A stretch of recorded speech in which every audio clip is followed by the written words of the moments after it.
चलो जी, हाय। आप लोगों को मेरा नाम पता है, कशिश। यहाँ रिकॉर्डिंग भी चल रही है और ऑफलाइन वाले भी सारे बैठे हैं।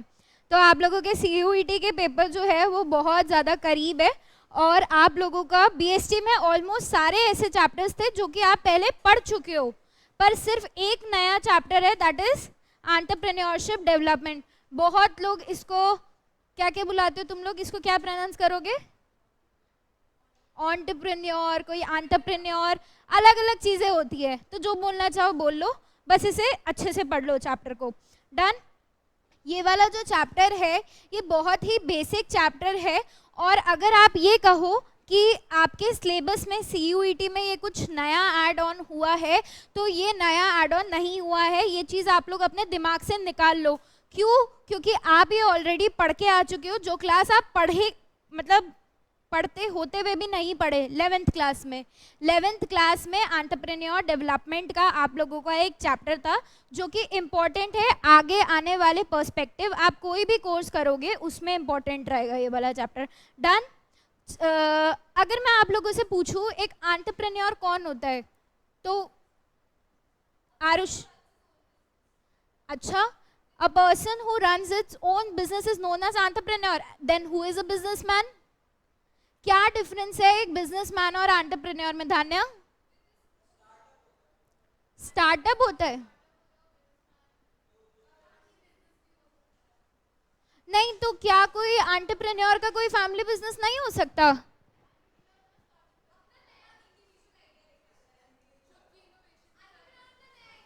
अच्छा, MBA चाय वाला में कोई इनोवेशन थी तो वो एंटरप्रेन्योर क्यों कहलाया गया? आप लोग मामा अर्थ जानते हो? क्या नाम है उनकी हीरोइन का? क्या नाम है? गजर। डन। तो आप लोगों ने देखे हैं वो सारे, बहुत सारे स्टार्टअप्स वगैरह होते हैं, बट मेरे को बस ये बताओ कि एक एंटरप्रेन्योर और एक बिजनेसमैन में क्या फर्क है? कोई फर्क है या दोनों ही सेम है? दोनों सेम है? नहीं है भाई, दोनों सेम। अब अगर मैं आप लोगों को बहुत ही शॉर्ट वे में बताऊं कि एक एंटरप्रेन्योर और एक बिजनेसमैन में क्या अंतर है, तो सिर्फ और सिर्फ मोटा मोटा एक ही अंतर है। एक बिजनेसमैन वो होता है जो किसी एग्जिस्टिंग प्रोजेक्ट या फिर एग्जिस्टिंग प्रोडक्ट का बिजनेस करता है। मान लो मैं ये मार्कर का प्रोडक्शन कर रही हूँ, और मैं एक फैक्ट्री खड़ी कर लूँ, तो ये क्या कहलाया जाएगा? बिजनेस कहलाया जाएगा। पर अगर मैं ये मार्कर ऑटोमेटिक बना लूं कि ये मार्कर खुद ही चलेगा, मैं यहाँ से बोलूंगी माय नेम इज कशिश और ये मार्कर खुद ही लिखने लगेगा, तो दिस इज अ इनोवेशन। अगर मैं इसकी फैक्ट्री सेटअप करूंगी तो वो क्या कहलाया जाएगा? एंटरप्रेन्योर कहलाया जाएगा। एक बिजनेसमैन जो होता है उसको सिर्फ और सिर्फ प्रॉफिट दिखता है अपने आगे। एक बिजनेसमैन को अपने आगे सिर्फ और सिर्फ प्रॉफिट दिखता है, पर एक एंटरप्रेन्योर को अपने आगे क्या चीज दिखती है? दो पी दिखते हैं उसको, पीपल और प्रॉफिट। यानी कि वो सोसाइटी के लिए भी सोचता है प्लस वो अपने लिए भी सोचता है। डन है जी? क्लियर? अब यहाँ पे हम आगे देखते हैं। एंटरप्रेन्योरशिप आपके चैप्टर का नाम है। यहाँ पे एक इंसान है जो क्या करेगा? सेटअप करेगा एक बिजनेस। देखो यहाँ भी बोला गया है, देखो अगर मैं बिजनेस बोलूं और बिजनेस बोला मैंने और एक एंटरप्रेन्योर बोला, बिजनेस में तो एक ही पी है ना, बिजनेस में तो एक ही पी है, पी यानी कि प्रॉफिट। पर एंटरप्रेन्योर में कितने पी है? दो पी, पहला पीपल और दूसरा प्रॉफिट। तो वाइडर टर्म कौन सा हुआ मेरा? एंटरप्रेन्योर, जो भी आप बोलना चाहो। डन। अब यहाँ पे इंग्लिश की क्लास आप लेके आए हो, अभी 1 घंटा आपने इंग्लिश पढ़ा है। आपने पढ़ा होगा SVO, सब्जेक्ट वर्ब ऑब्जेक्ट। वैसे ही एक एंटरप्राइज, एंटरप्रेन्योरशिप, एंटरप्रेन्योर, ये भी क्या है? मेरा सब्जेक्ट वर्ब ऑब्जेक्ट ही है। मेरा एक एंटरप्रेन्योर कौन है? सब्जेक्ट, यानी कि ये जो इंसान है ये क्या है? मेरा एंटरप्रेन्योर है। अगर मैं कहूंगी Anushka is an entrepreneur, Anushka is a subject, sorry. Done. उसके बाद है, अगर मैं इसके आगे शिप लगा दूं, शिप यानी कि जैसे रिलेशन के आगे शिप लगा देती हूँ, फ्रेंड के आगे शिप लगा देती हूँ, तो वो क्या बन जाता है? वर्ब बन जाता है। डन। वैसे ही अगर मैं एंटरप्रेन्योर के आगे शिप लगा देती हूँ तो वो भी क्या बन जाता है, मेरा वर्ब बन जाता है, यानी कि वो एक्ट बन जाता है, उस चीज का एक प्रोसेस बन जाता है। डन। और अगर मैं एंटरप्राइज बोलूं, एंटरप्राइज क्या होगा, मेरा आउटकम होगा। एंटरप्राइज क्या होगा, मेरा आउटकम होगा, जिसको मैं क्या बुलाऊंगी, एक ऑब्जेक्ट बनाऊंगी। डन। एक एंटरप्राइज कौन चलाएगा, एक एंटरप्राइज कौन चलाएगा, अरे एंटरप्रेन्योर चलाएगा। डन है जी, आगे चले। अब यहाँ पे जो मैंने आप लोगों से कहा था कि डिफरेंस क्या होता है एक बिजनेसमैन और एंटरप्रेन्योर में, वो देखते हैं। बिजनेसमैन कौन होता है, जिसके पास एग्जिस्टिंग आइडियाज होते हैं। एंटरप्रेन्योर कौन होता है, जिसके पास नया आइडिया होता है। बिजनेसमैन कौन होते हैं, जिसके पास ट्रेडिशनल टेक्निक्स होती है। कैसी टेक्निक्स, ट्रेडिशनल टेक्निक्स होती है, वो पुरानी चीजों को चलाता हुआ आ रहा है। पर एक एंटरप्रेन्योर क्या होगा, रेवोल्यूशनरी होगा, वो चाहेगा सोसाइटी में कुछ चेंज आए, सोसाइटी के साथ वो क्या करेगा, एक इनोवेशन भी लाएगा। डन। बिजनेसमैन क्या है, उसके पास सिंगल पी है, that means profit.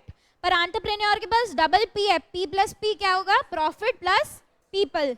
Done. Businessman जो है वो एक मार्केट का प्लेयर है। इंडिया की टीम का कैप्टन कौन है, कौन है, रोहित शर्मा, विराट कोहली हट गया। अच्छा, मैं देखो बिल्कुल क्रिकेट से बाहर रहती हूँ, मुझे कुछ नहीं पता है ना।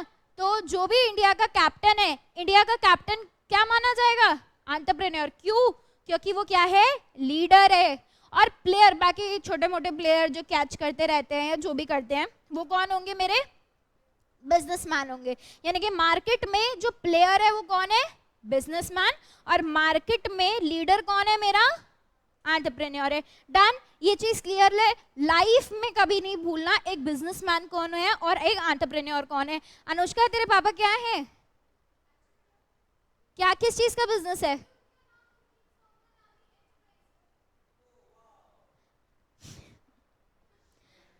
पापा का किस चीज का काम है, electrical contractor. So is there anything new in that, और बहुत सारी फर्म्स हैं ऐसी, कुछ तो नया होगा कि उन्होंने एंटरप्राइज लगाया है अपने नाम के आगे। पूछियो आज जाके, पापा क्या नया बेचते हो आप मार्केट में, क्यों लगाया है आपने एंटरप्राइज। और किसी के पापा businessman, real estate, real estate businessman ही कहलाए जाएंगे, एंटरप्रेन्योर नहीं कहलाए जाएंगे। अब तुमने देखा होगा, तुम लोग कोल्ड कॉफी पीते हो, है ना।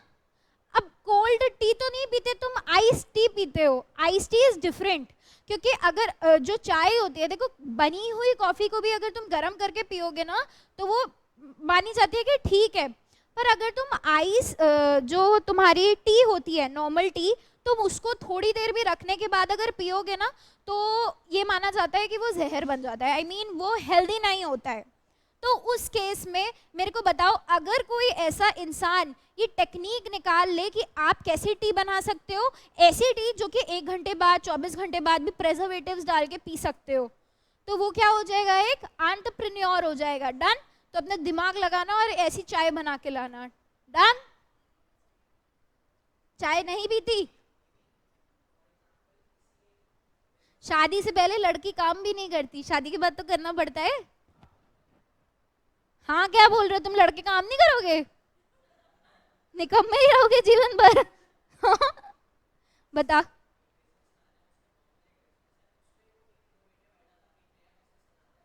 That is known as enterprise, वो एंटरप्राइज कहलाया जाएगा। अगर वो कोई नया आइडिया लेके आ रहे तो वो तो एंटरप्राइज ही होगा ना। अब इसके कैरेक्टरिस्टिक्स देख लेते हैं, हो सकता है अब अनुष्का को समझ आए कि उसके पापा ने एंटरप्राइज क्यों लगाया, हो सकता है इसके पापा के बिजनेस में कोई ना कोई कैरेक्टरिस्टिक्स हो। अब यहाँ पे कैरेक्टरिस्टिक्स क्या है एंटरप्रेन्योरशिप की, पहला है सिस्टमैटिक एक्टिविटी। सिस्टमैटिक एक्टिविटी का क्या मतलब है, पर्पसफुल है। मैं डेली अपनी दुकान खोलती हूँ, मैं डेली अपनी दुकान खोलती हूँ तो किसी पर्पस से ही तो खोलती होंगी। दूसरा ये क्या कहता है, डेवलपमेंट बाय ट्रेनिंग। ट्रेनिंग कैसी होती है, वोकेशनल ट्रेनिंग। आप लोगों ने सुना होगा डिप्लोमा कोर्सेज, सुना है कोई। अच्छा, तुम लोगों को क्या लगता है, तुम्हारे घर आके जो नल ठीक करता है, जो इलेक्ट्रिसिटी ठीक करता है, वो क्या बचपन से इलेक्ट्रिशियन पैदा हुआ था? नहीं, वो कैसे सीख के आता है? वो डिप्लोमा कोर्स करके आता है। कौन सा course? Diploma course, that is known as a vocational training. ऐसे लोग जिनको 12वीं के बाद एकदम से पैसा कमाना होता है, या तो वो मेहनत से कमाते हैं या फिर वो क्या कर लेते हैं, डिप्लोमा कोर्स। कौन सा काम? चोरी क्या ऑप्शन है यार, ये कोई काम होता है? साले नया प्रोफेशन बना लिए तुम लोग। डन है जी, चलो जी आगे देखें। दूसरा आता है लॉफुल एंड पर्पसफुल। लॉफुल और पर्पसफुल में दो चीजें, डबल पी हमारा क्या है, पर्सनल और प्रॉफिट। मतलब पर्सनल गेन तो मुझे चाहिए, मैं कोई भी काम करूंगी यार, मैं लाइफ टाइम, कोई इंसान इतना अच्छा नहीं हो सकता कि दिन में तीनों टाइम में एक निवाला खाए और उसके बाद 2 निवाले किसी और के मुंह में दे दे। ऐसा कोई नहीं होता। क्यों? क्योंकि हमारे को क्या करना होता है, पर्सनल प्रॉफिट भी करना होता है। पर्सनल प्रॉफिट भी चाहिए प्लस सोशल गेन भी चाहिए। मैंने आप लोगों को शायद बताया नहीं होगा। देखो क्या होता है, एक जो बहुत बड़ी फर्म होती है ना, वो क्या करती है, 2% of CSR, corporate social responsibility, अगर उसकी टर्नओवर 1000 करोड़ से ज्यादा है तो वो 2% अपनी टर्नओवर का लास्ट प्रीसीडिंग 3 इयर्स के एवरेज लेकर वो क्या करती है, सोसाइटी को देती है। Done, that is known as CSR। तो चाहे वो बिजनेसमैन हो या फिर वो एक एंटरप्रेन्योर हो, उसको दोनों ही केसेस में CSR की रिस्पॉन्सिबिलिटी पूरी करनी पड़ती है। 2% के अलावा आप कोई काम कर रहे हो, 2% इज कंपल्सरी, पर 2% के अलावा अगर आप कोई काम कर रहे हो तो दैट इज डिफरेंट। डन। तीसरा आते हैं इनोवेशन। इनोवेशन वहां 2 चीजों से होती है। इनोवेशन क्या क्या देख के होगी, सिर्फ 2 चीजें, पहला कॉस्ट सेविंग और दूसरा रेवेन्यू एनहांसिंग। या तो मैं प्रोडक्शन कर रही हूं तो मैं क्या कर रही हूं, कॉस्ट को सेव कर रही हूं, यानी कि मैं एफिशिएंट हो रही हूं।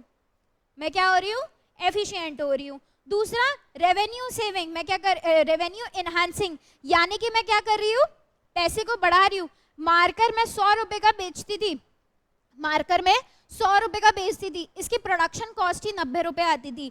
पहला ऑप्शन क्या है, इसकी प्रोडक्शन कॉस्ट को कितनी कर दूं, 80 कर दूं।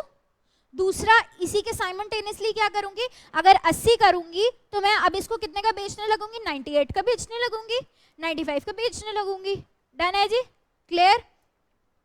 उसके बाद आता है organisation of production. Organisation of production में क्या आता है, मेरा एक एंटरप्रेन्योर जो होता है उसके पास क्या होता है, आइडिया होता है। वो डेवलपमेंट करता है 2 चीजों की, पहला मार्केट की और दूसरी प्रोडक्ट की। डन। अगर कोई इंसान सेटिस्फाइड नहीं होता है ना किसी प्रोडक्ट से, तो वो अल्टीमेटली क्या करता है, उसको इन्हांस करने की कोशिश करता है। अगर आप लोगों ने वो देखा होगा, क्या आता था, अरे यार दिमाग से स्किप हो गया, क्या नाम था उसका, अरे अमन गुप्ता और वो सब आते थे, shark tank, shark tank, shark tank. Done. Shark tank में जितने भी स्टार्टअप्स आते थे उसमें से आप बहुत सारे चीजें देखते होंगे। वो केले का चिप्स वाला था, याद है, बनाना चिप्स वाले, जो केरला में, आई केरला में प्रोडक्शन करते थे बनाना चिप्स के। उनके चिप्स कैसे थे, बिल्कुल ऑयल फ्री थे, बहुत ही हाइजीनिक थे। और जो नॉर्मल चिप्स आते हैं उसमें खूब सारा तेल डला हुआ होता है, तो that is a different thing, है ना। तो उन्होंने क्या करा, जब वो अनसेटिस्फाइड थे किसी एक प्रोडक्ट से, उन्होंने क्या कर दिया, सेटिस्फाइड प्रोडक्ट निकाल दिया। तुम लोगों ने ब्लैक वाटर सुना है, ब्लैक वाटर, तुम लोग ये सफेद पानी पी के भी जिंदा हो, काला पानी पी के भी जिंदा हो, है ना। तो काला पानी is a startup, that is a enterprise. Done. आगे चले, रिस्क टेकिंग। जैसे एक बिजनेसमैन का होता है रिस्क टेकिंग, वैसा ही सिमिलरली कैसा होता है, एक एंटरप्रेन्योर का होता है। पर एंटरप्रेन्योर कंपैरेटिवली ज्यादा रिस्कियर होता है। क्यों? क्योंकि बिजनेसमैन में, यार एक बात बताओ, अगर मैं कोई कपड़ा सिल के भी बाहर निकाल दूंगी ना, तो मेरे को ये होप रहती है कि शायद आज नहीं तो कल, नहीं तो परसों, कभी तो बिकेगा। पर एक एंटरप्रेन्योर होने के नाते अगर मैं कोई ऐसा नया इनोवेटिव प्रोडक्ट निकालती हूँ, मुझे उस टाइम ये नहीं पता होता कि उसकी कितनी मेरी सेल होगी। डन। एक एस्टिमेट ही लगा सकती हूँ, मैं उसका कंक्लूसिव रिजल्ट नहीं निकाल सकती उस टाइम पे। डन। चलो नेक्स्ट चले। Now it comes to function. Function में क्या आता है, पहला आता है कंट्रीब्यूशन टू जीडीपी। जीडीपी में आपने देखा था कि कौन कौन सी चीजें जो होती है वो हम लोग जीडीपी में इंक्लूड करते हैं। जब आपने नेशनल इनकम पढ़ी होगी तो आपने पढ़ा होगा rent, royalty, interest, mixed income, wages, क्या निकलता है? बहन इसमें से डेप्रिसिएशन घटा दे, तेरा जीडीपी निकल जाएगा। नहीं नहीं, डेप्रिसिएशन ऐड कर दे, सॉरी डेप्रिसिएशन ऐड होगा ना नेट में, तो ही तो जीडीपी निकलेगा। डन, अब तुम निकालना और डेप्रिसिएशन ऐड करना। डन, अब तुम जब डेप्रिसिएशन ऐड कर दोगे तो तुम्हारा क्या निकल जाएगा? जीडीपी निकल जाएगा। उसके बाद है कैपिटल फॉर्मेशन। कैपिटल फॉर्मेशन थोड़ा सा इंपॉर्टेंट है, यहाँ पे एक नई टर्म आती है that is known as capital output ratio. जैसे आप लोग अकाउंटेंसी में बहुत सारे रेशो निकालते थे, वैसी कंट्री क्या निकालती है? Capital output ratio. मान लो अगर मैं ये सोचती हूँ कि मेरा ग्रोथ रेट इस साल का 10% होगा, तो मेरा COR कितना होगा? 2.5% होगा। डन, यहाँ पे मैं कैपिटल कैसे रेज करती हूँ? अपनी बैंक से करती हूँ, फाइनेंशियल इंस्टीट्यूशन से करती हूँ, और बहुत सारी अलग अलग चीजों से करती हूँ जहां से मुझे पैसा मिलता है। क्या चीज? इसका निकालने का तरीका होता है बट तुम्हारे लिए रेलेवेंट नहीं है ये, ठीक है। उसके बाद आता है एम्प्लॉयमेंट। एम्प्लॉयमेंट भी जनरेट होती है। एम्प्लॉयमेंट में अब यहाँ पे बहुत अच्छे से देखना, दो चीजें हैं। पहला क्या है? Create opportunity for supplier of the input. जब मैं इनपुट के, यानी कि अगर मैं किसी से सप्लायर से परचेज करती हूँ कोई चीज, that is backward linkage, that is backward linkage. पर अगर मैं अपना सामान होलसेलर को बेचती हूँ तो that is forwarder linkage. Done, backwarder linkage क्या होगी? जब मैं सामान को परचेज कर रही हूँ और जब मैं सामान को सेल कर रही हूँ तो वो क्या होगा? फॉरवर्डर लिंकेज होगा। डन, फिर आता है इकोनॉमिक एफिशिएंसी। इकोनॉमिक एफिशिएंसी में क्या होगा? एक एंटरप्रेन्योर है तो वो क्या करेगा? रिड्यूस करेगा वेस्टेज को, प्लस क्या करेगा? इंक्रीज करेगा वो प्रोडक्टिविटी को। आगे आए, अब आता है प्रोसेस। एक एंटरप्रेन्योरशिप का प्रोसेस क्या होता है? मुझे कोई चीज बनानी है तो मैं कैसे बनाऊंगी? पहला मैं क्या करूंगी? अपॉर्चुनिटी स्काउटिंग करूंगी। अपॉर्चुनिटी स्काउटिंग में मैं क्या करूंगी? रिसर्च करूंगी। क्या करूंगी? रिसर्च करूंगी कि मार्केट में कहीं, किसी कंट्री में, किसी भी स्टेट में, कहीं भी कोई वैसी चीज प्रोड्यूस कर रहा है जैसी मैं चाहती हूँ। अगर नहीं कर रहा है तभी मैं उसमें फॉरवर्ड स्टेप लूंगी। उस रिसर्च को करने के भी दो तरीके होते हैं, प्राइमरी और सेकेंडरी। प्राइमरी यानी कि मैं घर घर जाके देख रही हूँ कि क्या कोई प्रोडक्शन कर रहा है, नहीं कर रहा तो मैं प्रोड्यूस करूंगी। पर सेकेंडरी में क्या है? मैं फाइल्स देख रही हूँ, पूरे दिन लैपटॉप पे बैठी हूँ, पूरे दिन सर्वेज को नोटिस कर रही हूँ, तो दैट इज अ सेकेंडरी सर्वे। तो पहला स्टेप क्या है? Opportunity scouting. दूसरा क्या है? Identification of the product offering. जो मैं प्रोडक्ट को मार्केट को दे रही हूँ उसमें क्या क्या फीचर्स होंगे, मेरे को उसको अदर प्रोडक्ट से क्या करना पड़ेगा? डिफरेंशिएट करना पड़ेगा, तभी मैं उसको मार्केट में बेच पाऊंगी। डन, एक सेकेंड आरुषि, मेरी ना स्नैप बना ली है, इसमें आवाज नहीं आनी चाहिए, ठीक है। चलो आगे चले। उसके बाद आता है फीजिबिलिटी एनालिसिस। कनिका का फोन नया है ना? डन। उसके बाद है फीजिबिलिटी एनालिसिस। फीजिबिलिटी एनालिसिस कितने टाइप की होती है? 3 टाइप की होती है। पहली टेक्निकल, दूसरी इकोनॉमिकल और तीसरी फिनेंशियल। सुन लो, फीजिबिलिटी एनालिसिस कितने टाइप की है? 3 टाइप की। कौन कौन सी? टेक्निकल, इकोनॉमिकल और फिनेंशियल। टेक्निकल में फीजिबिलिटी का मतलब क्या होता है? मेरे लिए ये प्लान फीजिबल है या नहीं है? नहीं। क्यों? अच्छा तेरे बजट के अंदर है फिर भी मम्मी नहीं खरीदने दे रही। अब फीजिबिलिटी एनालिसिस का मतलब होता क्या है? फीजिबिलिटी का मतलब है क्या मेरे लिए वो चीज सफिशिएंट है, क्या मेरे लिए वो चीज फीजिबल है। मैं क्या क्या चीजें देखूंगी? टेक्निकली अगर मैं एक बात बताऊं, अभी तुम अगर फोन लेने जाओगे ना तो फोन में जो फोन 4G सिम प्रोवाइड करता है, वो जो फोन बेच रहा होता है ना, वो क्या कह देता है? नहीं मैडम मत लो ये फोन, 4G तो अब हर जगह बंद हो जाएगा। क्यों? क्योंकि 5G शुरू होगा। तो अगर 5G शुरू होगा तो 4G का तो कोई मतलब ही नहीं बनता। तो उस केस में क्या होगा? ये टेक्निकल डिफॉल्ट आ जाएगी। तो अगर मम्मी, पैसे तो है मम्मी के पास पर मम्मी सामान नहीं लेने दे रही, दैट मीन्स टेक्निकलिटी लैक कर रही है उस चीज में। दूसरा है इकोनॉमिकल वैल्यू। इकोनॉमिकल वैल्यू का मतलब क्या हो गया? क्या है? तो फिर फाइनेंशियल में क्या होगा? Financial affordability. इकोनॉमिकल का मतलब है रिसोर्सेज। इकोनॉमिकल का मतलब क्या है? Resources. Being an entrepreneur I shall not know the economical benefit. Economical resources, जिस रिसोर्स को मैं यूज कर रही हूँ क्या वो इकोनॉमी में है सफिशिएंट या फिर नहीं है, तो मैं क्या देखूंगी? इकोनॉमिकल। डन। उसके बाद आता है फिनेंशियल। फिनेंशियल यानी कि अगर मैं कोई प्रोडक्ट को बेच रही हूँ, अगर मैं किसी प्रोडक्ट को बेच रही हूँ तो अगला बंदा खरीदना चाह भी रहा है, अगले बंदे के पास उतना पैसा भी है या नहीं है। तो इसको एक एग्जांपल से समझते हैं। पहला क्या है? टेक्निकल। मैंने एक फोन बनाया है, मैंने एक फोन बनाया है। यार ये फोन लग रहा है कहीं से? कोई नहीं, एडजस्ट। नया फोन है यार, आई एम एन एंटरप्रेन्योर, मैं कुछ भी बना सकती हूँ। डन। ये क्या है? मेरा एक फोन है। इस फोन को मैं बेच रही हूँ 4 लाख रुपए का। कोई खरीदेगा? नहीं। तो अगर ये घटिया सा फोन कोई 4 लाख रुपए में नहीं खरीद रहा है तो यहाँ पे कौन सी चीज लैक कर गई है मेरी? क्या लैक कर गई है भाई? फाइनेंशियल लैक कर गई है। डन। उसके बाद इस फोन को बनाने के लिए मुझे कम से कम इस फोन को बनाने के लिए 3,50,000 के तो रिसोर्सेज चाहिए थे, जो कि मैं क्या करती? इंपोर्ट करती। कहाँ से? चाइना से। क्या ये मेरे लिए इकोनॉमिकली भी फीजिबल है? यार मैं अपने प्रोडक्शन का 90% चाइना से मंगा रही हूँ, तो क्या ये चीज चलेगी? नहीं चलेगी। डन। उसके बाद क्या है? टेक्निकल। ये फोन ना चलते चलते फट जाता है, ये फोन चलते चलते फट जाता है, तो क्या ये होगा? फीजिबल होगा? अबे ऐसे नहीं चलता, ऐसे ही चलाती हूँ मैं उस फोन को। डन। तो क्या ये फोन मेरे लिए फीजिबल होगा? नहीं होगा। तो मैंने तीनों एनालिसिस कर लूंगी। पहली अपॉर्चुनिटी स्काउटिंग, अबे बोलो।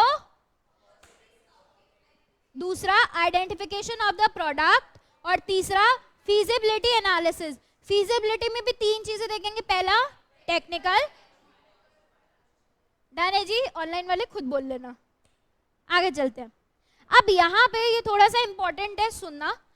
जब एक एंटरप्रेन्योर होता है उसके ना बहुत सारे डॉक्यूमेंट्स होते हैं, वो अपने डॉक्यूमेंट्स को क्या करता है? कंपाइल करता है। क्या करता है?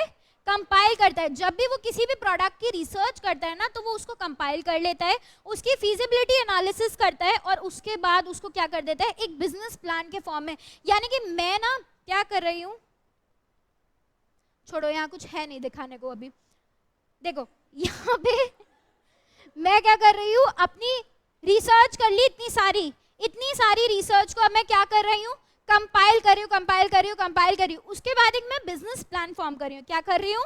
बिजनेस प्लान फॉर्म कर रही हूँ। बिजनेस प्लान फॉर्म करने के बाद मैं सबमिट करूंगी। वो बिजनेस प्लान किसको सबमिट करूंगी मैं? यहाँ पे फंडिंग अथॉरिटी को।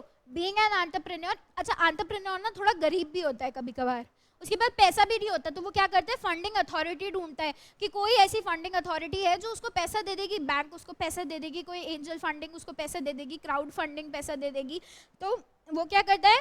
फंडिंग अथॉरिटी ढूंढता है। अगर तो उसको फंडिंग अथॉरिटी मिल जाती है तो भाई बल्ले बल्ले, अगर उसे नहीं मिलती है तो उसको दिक्कत होती है। तो इसीलिए वो अपनी रिपोर्ट तैयार करता है, और रिपोर्ट तैयार करके किसको दे देता है? द स्टेट फाइनेंस कॉर्पोरेशन को। और इन सब चीजों को वो कहाँ कंपाइल करता है? प्रेस्क्राइब्ड परफॉर्मा में। गवर्नमेंट उसको क्या प्रोवाइड करती है? एक प्रेस्क्राइब्ड परफॉर्मा प्रोवाइड करती है। डन है जी। उसके बाद गवर्नमेंट जो है, अब यहाँ पे ये तुम लोग पढ़ चुके हो, नया नहीं है कुछ भी, पुराना ही है। अगर गवर्नमेंट ये डिसाइड करती है बीइंग एन एंटरप्रेन्योर कि आपको कौन सा प्रोडक्ट डिज़ाइन करना है, कौन सा प्रोडक्ट आपको प्रोड्यूस करना है, तो वो कौन सी इकोनॉमी हो जाएगी? कमांड इकोनॉमी हो जाएगी। पर अगर आप पर्सनली डिसाइड करते हो तो आपकी कौन सी इकोनॉमी होगी? मार्केट इकोनॉमी होगी। डन है जी, क्लियर?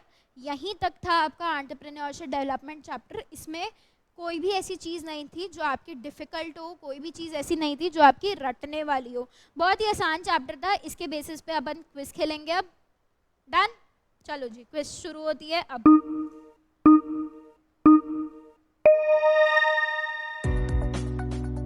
पहला क्वेश्चन है, what type of entrepreneurial business actually produce the product they sell? बताओ। पक्का? तुम्हारे बोलने पे कर रही हूँ। देखो done. What is an office memorandum? जो बड़ा लग रहा है वो कर दूं?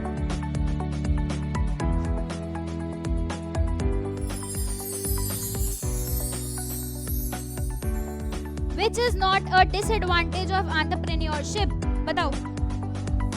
Very good. What type of economy allows government to determine what and how? Government to determine market या command?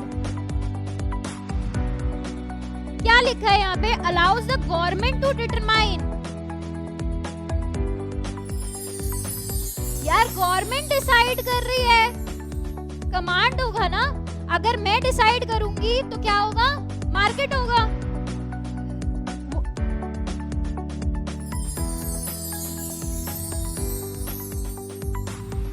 People who own, operate and take risk of the business venture कौन होगा? पक्का?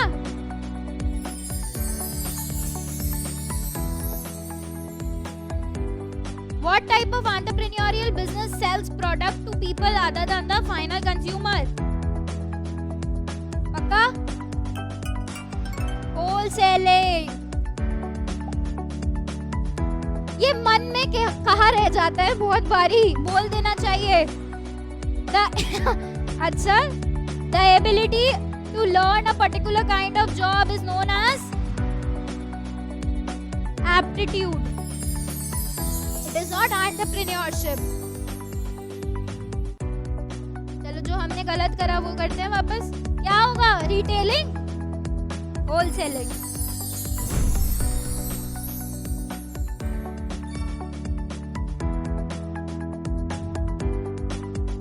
The economy is about the personal choice.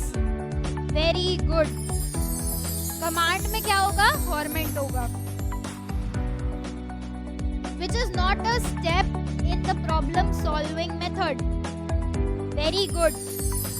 Problem को ignore करने से वो solve नहीं होती है, ठीक है? चाहे पर्सनल हो चाहे बिजनेस की हो। What type of entrepreneurial business sells product directly to the people? अब बताओ। अब रिटेलिंग होगा। डन। अब दिल से निकला Kanika. People who work for someone else. Very good. Which one is not an advantage of entrepreneurship? बोलो।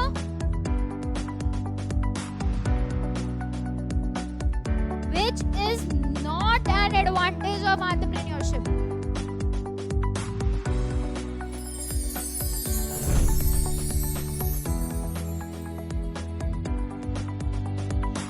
If you own your own business, you will need to know how to calculate the profit. अच्छा, ये अच्छा question है, बताओ क्यों? Total sale में से total expense minus होने चाहिए थे ना। Sales minus expense. Evaluation of your strength and weakness. Very good.